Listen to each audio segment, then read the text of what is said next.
नमस्कार सबैजनालाई। आज हेर्न सक्नुहुन्छ साथीलाई जाल हान्न सिकाएको।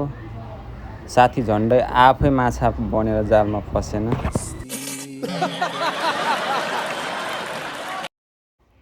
स्वागत छ हजुरहरूलाई। हेर्न सक्नुहुन्छ आज चाहिँ हामी सबैजना मिलेर आफै मारेर लोकल सानो माछा खाउँ भनेर पोखरीतर्फ लाग्यौँ।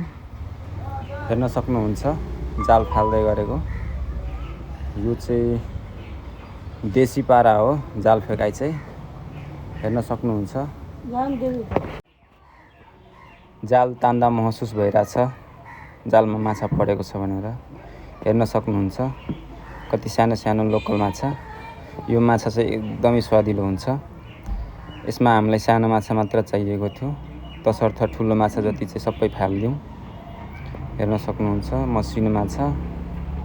यो चाहिँ एकदमै स्वादिलो लोकल माछा हो, जुन चाहिँ हामी सबैजना साथी मिलेर आज रमाइलो सँगसँगै माछा मारेर यसो हल्का पार्टी हान्नु पर्यो भनेर हाने।